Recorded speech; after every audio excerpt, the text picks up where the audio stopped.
Planes का question आपके हर slot में आपको मिलेगा। Planes is not a subtopic, it's a one of the part of this thing. Planes in 3D जो है वो एक मेजर पार्ट है इस चैप्टर का। ठीक है, इसके बाद क्या एक बार प्लेन्स पढ़ लिया, प्लेन्स के बाद चैप्टर खत्म हो जाता है, वेक्टर्स एंड 3D फिनिश। उसके बाद रिवीजन करेंगे और फिर उसमें क्या होता है, बहुत सारे कंबाइंड क्वेश्चंस होते हैं जो सिर्फ जो प्लेन्स के कॉन्सेप्ट से रिलेटेड होते हैं, प्लेन्स को लाइन से रिलेटेड ये कर सकते हैं। मुझे एक चीज़ बताओ, in order to fix a plane in 3D, अगर 3D में मुझे कोई प्लेन को फिक्स करना है लेट्स से, तो मुझे तीन चीज़ों की ज़रूरत है। दो एक चलो आप कुछ लोग बोले दो वेक्टर, आपने बोला दो वेक्टर्स। अगर मैंने आपको दो वेक्टर्स दे दिया ना तो इससे प्लेन फिक्स नहीं होगा, क्योंकि वेक्टर्स खुद मूव होते हैं। खैर हाँ यस, ये दो वेक्टर्स है मान लो, तो ये दो वेक्टर्स से मैं बहुत सारे पैरेलल प्लेन बना सकता हूँ ना, ये एक प्लेन उससे पैरेलल है, उससे ऊपर वाले प्लेन फिक्स नहीं होगा। हाँ 3 points yes, 3 points that define a plane, absolutely correct। और कुछ 1 point and 2 rays, 1 point and 2 vectors, मतलब दो वेक्टर्स दे दिया और आपने क्या बोल दिया कि प्लेन इस दोनों वेक्टर से पैरेलल है ना। ये भी सही है कि आप दो वेक्टर्स मैं आपको दे दूं जो इस प्लेन में लाई करते हैं ऐसा। हाँ तो ये भी बोल सकते हो कि ये दो वेक्टर्स इस प्लेन में लाई करते हैं या इस प्लेन से पैरेलल है, और एक पॉइंट भी दे दिया जैसे, ठीक है। और दो रेज और वेक्टर एक, दो लाइंस दे दो या एक लाइन और एक पॉइंट दे दो, है ना। एक लाइन और एक पॉइंट दे दिया आप, तो ये बहुत सारे तरीके जिससे all of these things ना they are actually all hinting towards two basic information। Plane की इक्वेशन लिखने के लिए we need a point on it, जिसको हम क्या बोलते हैं, passing through point। and one more thing we need, that is called vector perpendicular to it। एक ऐसा वेक्टर जो उससे परपेंडिकुलर है और उसको हम नाम देते हैं नॉर्मल वेक्टर। ओके ठीक है, एक तो पासिंग थ्रू पॉइंट और एक vector perpendicular to it which is called the normal vector. जैसे देखो, अगर मैं आपको सपोज दोनों में से कोई एक ही चीज दे दूं, जैसे मैंने आपको एक वेक्टर दे दिया, ये वाला वेक्टर, अब मैंने ये बोल दिया कि ये एक ही वेक्टर है जो, ये एक वेक्टर है जो इस प्लेन से परपेंडिकुलर है, तो समझ में आ रहा है ये ऐसा कुछ, तो इससे प्लेन फिक्स हुआ क्या? नहीं। यू रियलाइज कि इस डायरेक्शन में प्लेन किधर भी हो सकता है, अभी समझ में आया, ऊपर नीचे इसको शिफ्ट कर सकते हैं। लेकिन मैंने बोल दिया कि अगर you want a point passing through a point also, let's say P point ये दे दिया, तो डू यू रियलाइज इस प्लेन को आप थोड़ा सा ऐसा ऊपर ऐसा स्लाइड करके पी से पास करने वाली एक पोजीशन, बट एक पर्टिकुलर पोजीशन पे लेके आऊंगा जिसमें पी से पास हो रहा है। थोड़ा सा भी ऊपर कर दिया तो पी से ऊपर चले जाओगे, या थोड़ा सा भी नीचे कर दिया तो पी से पास नहीं कर पाओगे, है ना ये, तो फिर इससे मतलब प्लेन फिक्स हो गया। समझ में आ रहा है?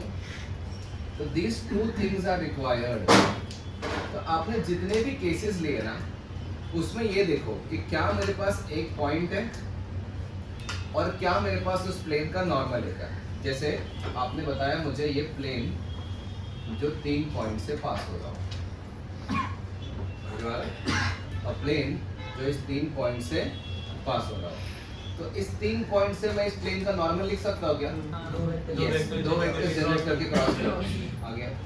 अच्छा, इस 3 पॉइंट से मैं पासिंग थ्रू पॉइंट एक ही चाहिए मुझे, 3 मिल गए, और क्या चाहिए, है ना। 3 पॉइंट्स दिए हमें, तो एक ही चाहिए होता है, 3 मिल गए। फिर आप लोग ने दूसरा कुछ बोला, मुझे क्या बोला? हमने बोला था एक लाइन और एक पॉइंट, है ना, ये भी बोला था, इससे भी प्लेन फिक्स होता है। कैसे बताओ, क्या मुझे इससे नॉर्मल मिलेगा क्या? पॉइंट से लाइन के दो वेक्टर्स फॉर्म कर, पॉइंट से लाइन, कौन सा पॉइंट? ये पॉइंट है, वो वाले पॉइंट से लाइन के ऊपर कोई भी दो रैंडम वेक्टर परपेंडिकुलर। सर उस पॉइंट से लाइन पे परपेंडिकुलर डॉट करोगे तो क्या जरूरत है? ये लाइन गिवन है तो उसका पासिंग थ्रू पॉइंट दिया होगा ना यार। लाइन पे रखा होगा ना पासिंग थ्रू पॉइंट इक्वेशन में। लाइन की इक्वेशन क्या होती है? Passing through point plus lambda times along vector, या x minus x1 y minus y1। तो वो x1 y1 होगा ना, तो ये एक वेक्टर मिल गया, दूसरा Along vector of the line मिल गया। इन दोनों को क्या करोगे? प्लेन्स में पूरा टाइम आपको क्रॉस ही करना है। नॉर्मल निकाल, दो वेक्टर निकाल के क्रॉस करना है, जो उस प्लेन में हो या उस प्लेन के पैरेलल हो। इनको क्रॉस करके आ गया नॉर्मल। अब पासिंग थ्रू पॉइंट मतलब प्लेन का पासिंग थ्रू पॉइंट लाइन पे है, जो दिया है वो भी है। ये भी तो दिया था पहले से, तो दिया था, समझा ये? चलो, और कोई सिनेरियो जिसमें प्लेन फिक्स होता हो?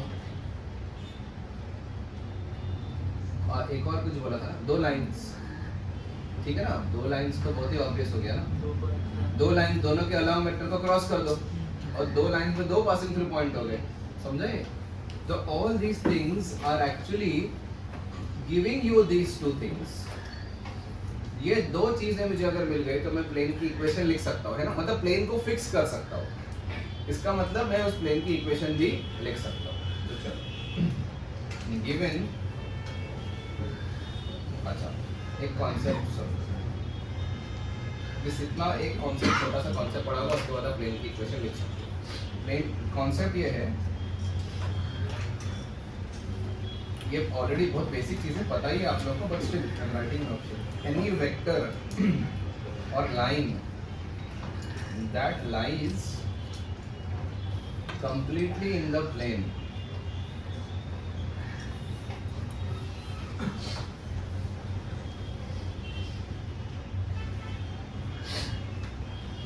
is always perpendicular to normal, to its normal, ठीक है? अच्छा चलो, मैं यहाँ पे ये थोड़ा सा स्पेस यहाँ पे साइड में छोड़ देना, मैं कुछ लिखाऊंगा कोई देर बाद, होगी तो ठीक है, तो बाद में वापस अलग से लिखाऊंगा, डजंट मैटर, ठीक है? डजंट मैटर, चलिए, समझे? तो कोई प्लेन में कोई अगर सपोज प्लेन की नॉर्मल ये है, this is a vector which is perpendicular to the plane, ठीक है? तो अगर मैं कोई और दूसरा वेक्टर ऐसा ले, तो do you realise this two vectors are perpendicular? Even this vector and this vector, any vector which lies in the plane, whether it is in this direction or whether it is in this direction, if it lies completely in the plane, it has to be perpendicular, क्योंकि vectors are movable in space। इसको उठा के इधर डालोगे तो clearly 90 degree दिख जाएगा, या नॉर्मल को उठा के इधर डालोगे तो नहीं। इनफैक्ट लाइन, अगर कोई लाइन तो फिक्स्ड होती है, लाइन चेंज नहीं होती ना, तो लाइन अगर फिक्स्ड है तो is this line perpendicular to this vector? Yes, move the vector will bring it on this line, it is perpendicular. तो ये बहुत बेसिक चीज है, कोई ऐसे नहीं बिकता तो आप समझ जाते हैं, बट स्टिल, लेकिन ये इंफॉर्मेशन से we can write the equation of the plane given first passing through point, let's say ए,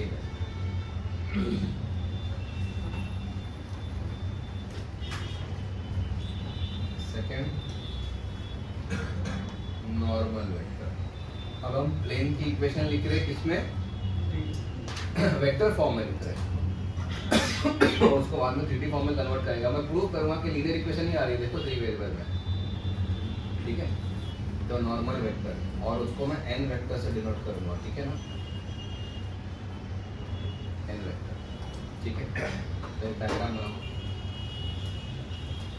एक पॉइंट है b वेक्टर, ए पॉइंट है लेट्स से, जो इस प्लेन में लाई करता है, और एक वेक्टर है जो इस प्लेन से बाहर निकलते हुए परपेंडिकुलर वेक्टर है। तो equation of plane in vector form. मुझे एक चीज बताओ, जब भी आज तक हमें जब भी इक्वेशन लिखनी होती थी किसी भी चीज की, तो हम क्या करते हैं?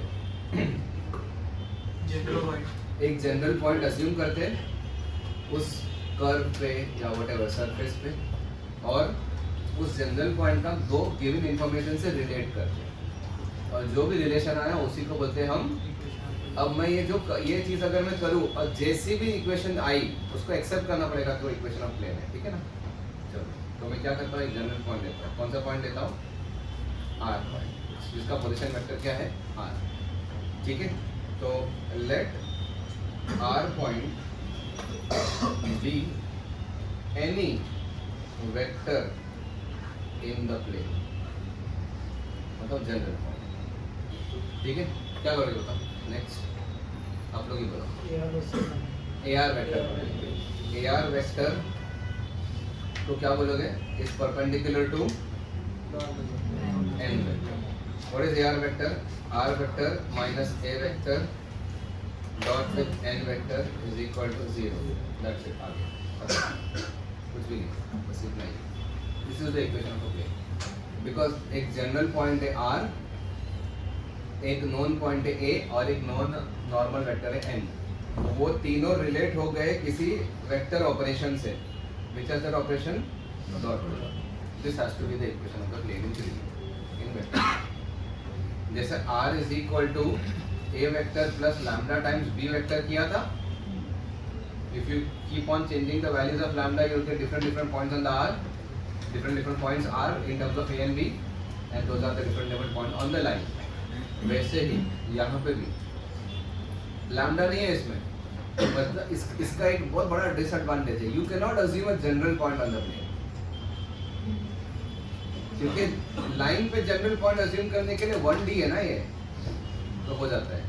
प्लेन 2D है यार, उस पे जनरल पॉइंट अज्यूम करने के लिए आपको दो वेरिएबल लगेंगे।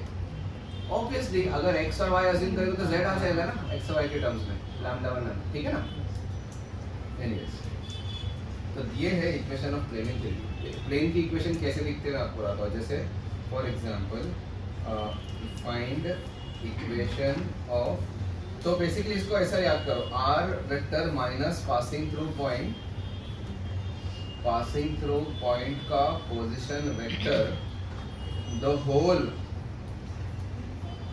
Dot with normal vector is equal to 0। This tells me one very important thing. Does the length of normal vector has any significance? Normal vector कितना भी बड़ा, जैसे अलॉन्ग वेक्टर या नॉर्मल वेक्टर कितना भी बड़ा हो, डजंट मैटर, वो आप लैम्डा 3 से मल्टीप्लाई कर दोगे कॉमन लेके 0। the equation of plane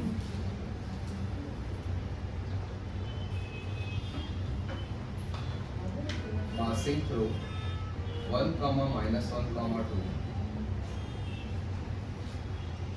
and having normal vector as I cap plus 3j cap minus 5j is क्या होगा बताओ? R वेक्टर माइनस क्या लिखोगे?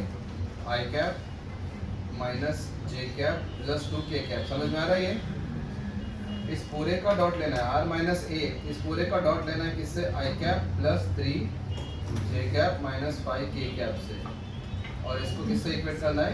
0 से। अभी मैं लिख रहा हूँ जानबूझ के। अच्छा, RHS में 0 लिखो, 0 वेक्टर लिखो, 0 RHS में डॉट प्रोडक्ट है ना, इसलिए।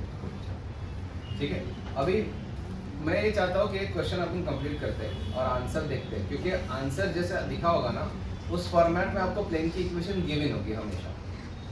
तो क्या होगा? R dot with I cap plus 3j cap minus 5k cap minus इन दोनों का डॉट इज इक्वल टू 0। इन दोनों का डॉट क्या है? 1 माइनस 3 माइनस 2। तो ये कितना हो गया देखो? तो R dot with I cap plus 3j cap minus 5k cap is equal to -12 is equal to -2. This is the answer. Did you all understand this? I'll give you all time to write it. समझा? तो in general R minus a vector dot with n vector is equal to 0 को मैं अगर expand करूं तो R vector dot n vector is equal to a vector dot n vector हो जाएगा।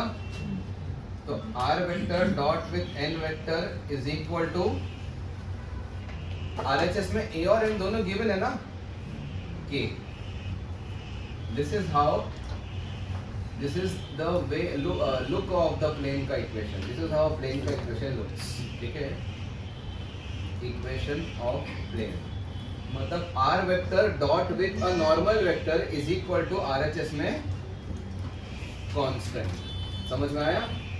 Are vector dot with normal vector RHS में constant रखा होगा. दिख रहा है आपको? R vector dot with a vector is equal to -12. और कांस्टेंट कुछ भी हो सकता है, 3, 4, 10, 11, 0 कुछ भी हो सकता है. समझा ये? ठीक है, पूरा लिखो.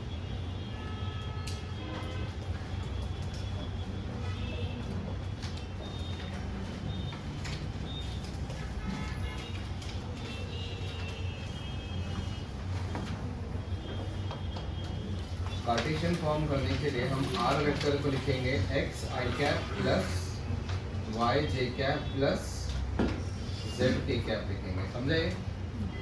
ठीक है. अच्छा, मतलब बेसिकली नॉर्मल को भी मैं वेक्टर फॉर्म में लिखूंगा. समझ में आ रहा है? क्या लिखूंगा? a i cap plus b j cap plus c k cap. ठीक है, यहाँ से स्टार्ट करूंगा मैं. ठीक है, के वे तो ठीक है ना. तो n को क्या लिखूंगा मैं? a i cap plus b j cap plus c k cap. अच्छा, a वेक्टर को क्या लिखूंगा मैं? a को पासिंग थ्रू पॉइंट को क्या लिखूंगा? x1 i cap plus y1 j cap plus z1 k cap. समझे? तो क्या था? r माइनस a ना, तो x minus x1 i cap plus y minus y1 j cap. मतलब मुझे क्या दिया होगा? नॉर्मल दिया होगा और नॉर्मल के साथ में एक पॉइंट दिया होगा. अच्छा, कार्टेशियन फॉर्म में इंफॉर्मेशन नॉर्मल की वेक्टर फॉर्म में तो नहीं की हुई होगी ना. क्या दिया होगा पता है आपको? मुझे बताओ. ये a i cap b j cap c cap ना देते हुए मैं क्या दे सकता हूँ? dr. Very good. ठीक है ना. तो मैं इस नॉर्मल के, ठीक है, drs of normal, I will give you drs of normal as a, b, c, जिससे आप तुरंत वेक्टर बना पाओ. और वेक्टर दिया था, dr मिल गया, dr दिया, वेक्टर. समझा ये? तो नॉर्मल के drs आपको अगर मैं दे दूं तो that means I give you the normal vector only. और इन पासिंग थ्रू पॉइंट दे दूं. समझा ये? तो r वेक्टर को लिखा है x i कैप, a को x1 y1. ठीक है, अब देखो plus z minus z1 times, इसको किससे डॉट करना है हमें? a i cap plus b j cap plus c k cap is equal to 0. समझ में आ गया है? ठीक है ना. डॉट दे लो. क्या आ रहा है देखो?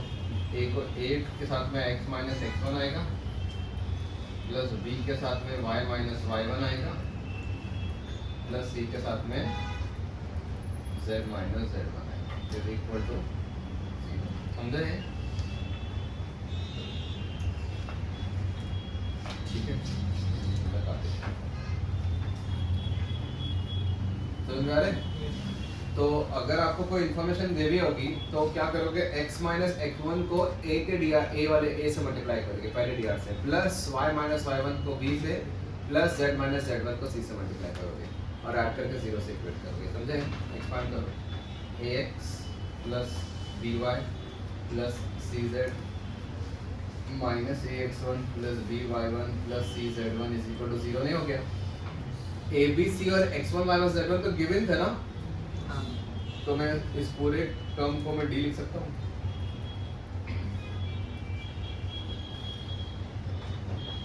What is this actually? This is equation of plane in 3D. A general linear equation in 3 unknowns. समझ में आ गया? a x y z में एक लीनियर इक्वेशन जो होती है ना, वो 3D में एक क्या रिप्रेजेंट करता है? प्लेन रिप्रेजेंट करता है. ये समझ में आ गया एवरीवन? कांस्टेंट है ना, मैं बोल रहा हूँ कि ए बी गिवन है, मतलब ए बी सी तो डी आर है ना नॉर्मल के, वो गिवन था, x1 y1 z1 point plane पे वो भी गिवन था, तो ये गिवन मतलब कैसा, ये भी 3 2 1 है और वो 5 6 7 है, तो इनको मल्टीप्लाई करके एक नंबर आएगा, कांस्टेंट आएगा वो x y z से, तो वो कांस्टेंट को मैं डी बोल देता हूँ, ठीक है, ए बी सी डी है ना इसलिए, ठीक है, तो ax plus by plus cz plus d equal to 0. Thus, a linear equation in 3 variable represents a plane in 3D. ठीक है? अब उस प्लेन में, तो प्लेन आपको दी जाएगी तो इस फॉर्मेट में दी जाएगी। इस फॉर्मेट में प्लेन को देख के आप प्लेन के डायरेक्टली एक चीज बता सकते हो, प्लेन के DRs. What are the DRs? x, y, z के कोएफिशिएंट्स. समझ में आ गया? एक्स वाई जेड के जो कोएफिशिएंट्स है ना, वो प्लेन के नॉर्मल के डीआरस है, प्लेन के डीआरस या प्लेन के नॉर्मल, देखो मैं प्लेन के डीआरस बोलूंगा तो इसका मतलब यही होता है कि प्लेन के नॉर्मल के डीआरस, समझे? ठीक है, तो linear equation 2x + 3y + 5z = 7, तो उसमें 2 3 5 जो है वो प्लेन के नॉर्मल के डीआरस है, समझा? ठीक है, लिख लो Cartesian form.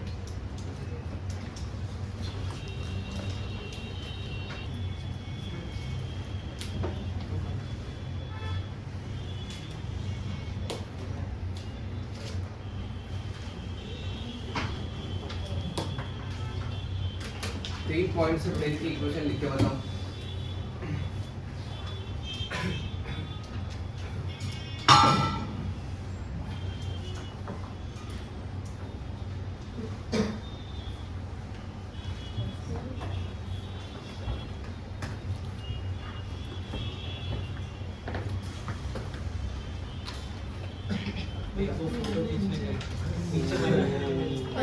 Matter is equal to, तो r vector dot with 7i cap plus 2j cap plus 10k cap is equal to RHS में देखो क्या आ रहा है 7337, और इसमें आप देखो थोड़ा वर्बली ऐसा मेंटली इमेजिन करो, r को xyz लिख दिया, 7x 2y 10z, समझा ये?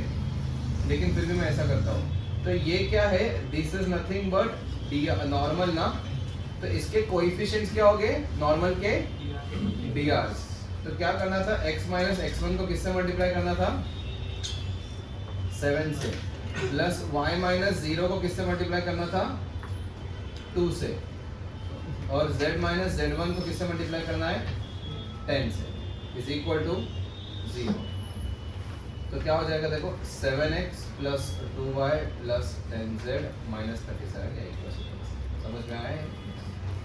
तो प्लेन की इक्वेशन 3 पॉइंट से लिखना आ गया, क्लियर?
करोगे, in fact the plane will hold the same angle between them, that is the angle between the normals, है ना?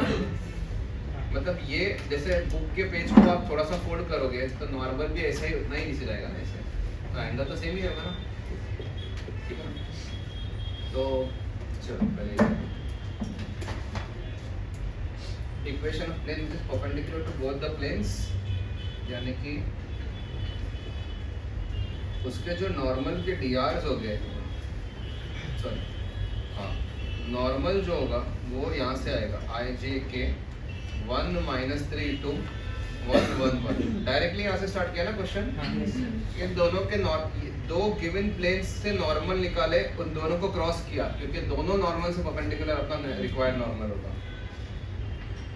तो minus 5 I cap plus J cap plus 4 K cap, तो हो गया x minus 2 into minus 5 plus y minus 1 into 1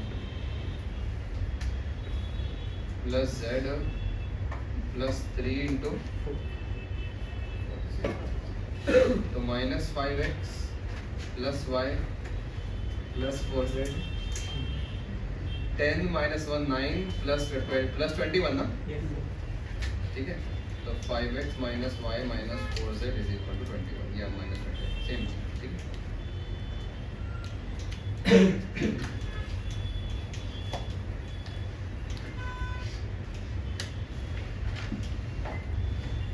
A is 0, 0, 0. B is 5, minus 4, 3. And C is minus 3, 4, minus 5, 4. ठीक है। Find equation of plane containing line BC and perpendicular to the plane of triangle.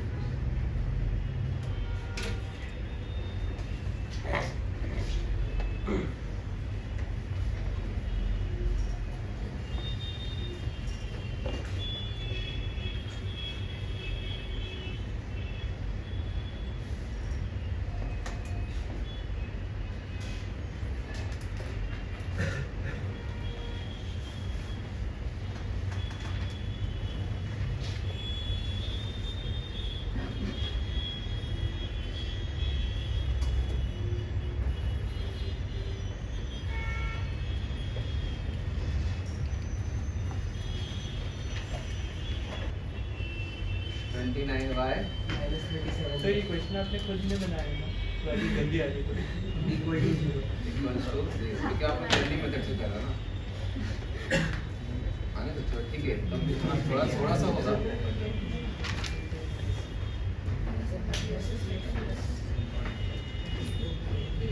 Minus 29 is equal to 0।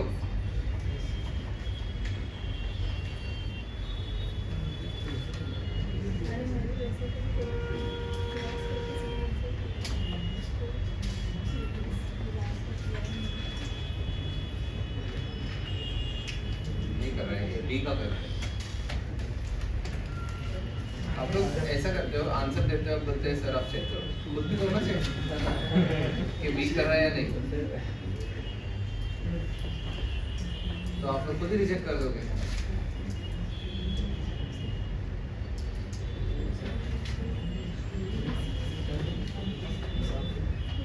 क्या नहीं बोलो sir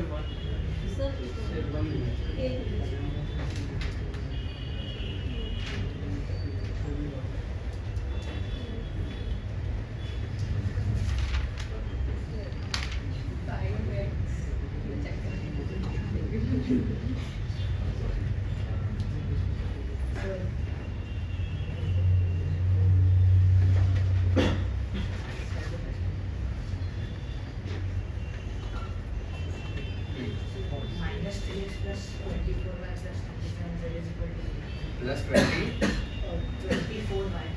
24y plus 37z 0 same तो नहीं था ना, अब करो सेम था।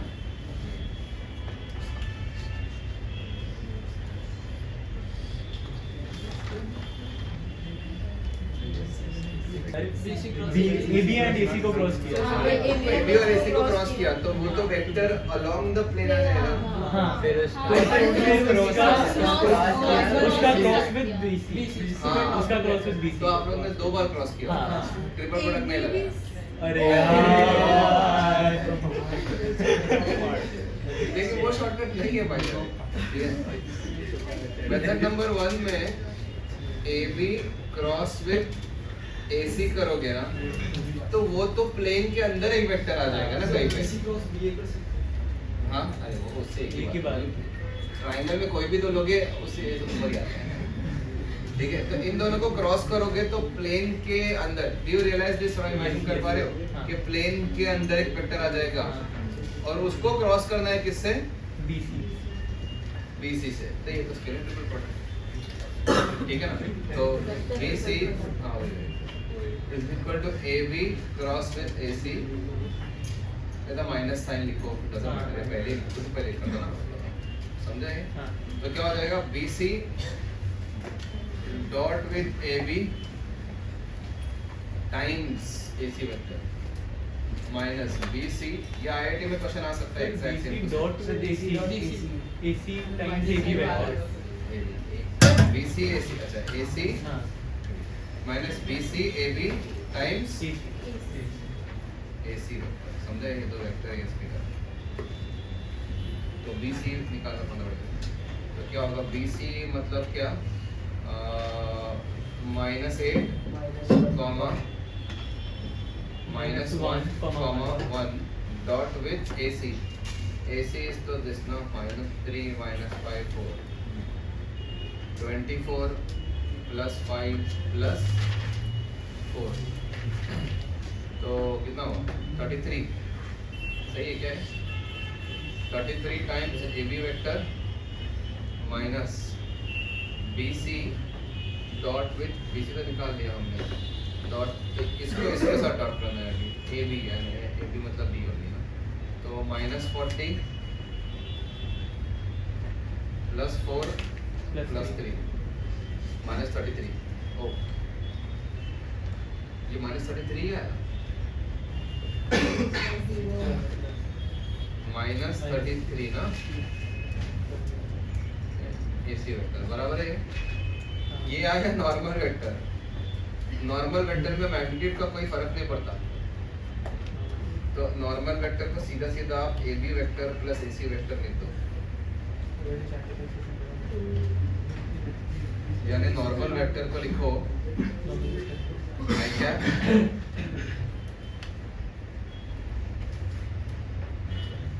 2I क्या -9 J क्या प्लस 7 J, ठीक है?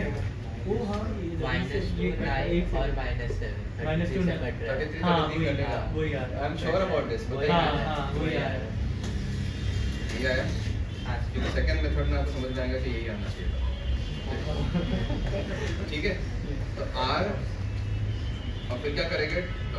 x -5 5 ले, ठीक है, x 9 किसके साथ है? 9 है 4 के साथ, तो अच्छा x -5 y + 4 और z -3 को मल्टीप्लाई करना है 2 -9 और +7 से। एक तो यहाँ पे आप ऑप्टिमाइज कर सकते थे स्केलर ट्रिपल प्रोडक्ट है, तो दूसरा ऑप्टिमाइजेशन आप 33 हटा सकते हो ना यार, क्यों रखना नॉर्मल वेक्टर में कोई भी मैग्नीट्यूड? बताया था ना कि नॉर्मल वेक्टर का length doesn't matter at all, तो 2x - 9y + 7z, ठीक है, is equal to 10 36 46 46 + 20 - 67, that's your answer, ठीक है? परफेक्टली जे में आने के लायक था ना यार, एडवांस में तो ये इसलिए भी Even with circular diagram, we can tell that any combination of AB, AC or BC will be a vector in the plane of ABAC, हाँ, linear so combination. will be perpendicular to that other piece. नहीं, वो it will not be open, ये vector नहीं open करेगा। Method number 2,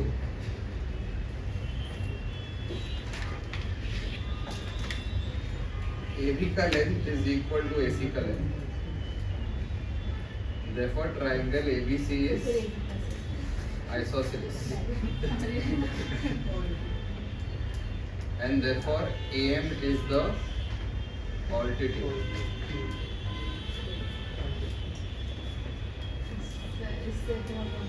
M क्या है? Mid point ना, ठीक है ना? तो बस A B plus A C directly बोल देते हैं, या ए को बी और सी के मिड पॉइंट से ज्वाइन कर लेते हैं, वो आता नॉर्मल। तो normal is nothing but A M vector. B और सी का मिड पॉइंट क्या है? I cap minus 9/2 J cap और प्लस 7/2 के कैप। ये होगा आपका नॉर्मल वेक्टर, या फिर इसके डी आर्च 2 - 9 और 7 आगे डायरेक्ट लास्ट करता है, ठीक है। बस और क्या, x - 5 × 2 plus y + 4 × -9 plus z - 3 × 7 = 0, ठीक है। ट्राइंगल आइसोसेलेस था वो, लेकिन first method is more better, I would say, मतलब better in fact more general, because isosceles नहीं भी होता ट्राइंगल तो भी चल जाता फर्स्ट मेथड, समझा? हाँ, पूरा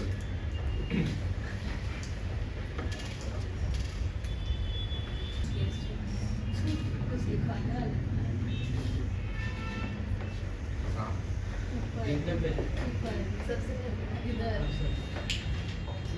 हाँ ये जो यहाँ लिखा दिया, ओके। 3D फॉर्म में जब vector equation of plane 3D form में जब होता है तो ये गिवन होता है, मतलब वेक्टर फॉर्म में क्या गिवन होता है? पासिंग थ्रू पॉइंट अ normal vector, passing through point का पोजीशन वेक्टर और नॉर्मल वेक्टर, है ना? ये वही पासिंग थ्रू पॉइंट का पोजीशन वेक्टर और नॉर्मल वेक्टर। 3D में क्या गिवन होता है? Passing through point exactly XYZ के फॉर्म में और DRS नीचे लिख दिया, ठीक चलेगा। नॉर्मल फॉर्म ऑफ प्लेन,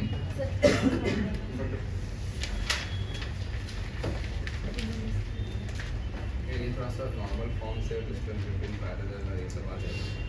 तो एक काम करते हैं, इसको नेक्स्ट क्लास में करते हैं, मेरा अभी मीटिंग। कल आप लोग जो ये जो DPP है वो डिस्कशन फिनिश करते हैं, और टाइम मिलेगा तो फिर देखेंगे।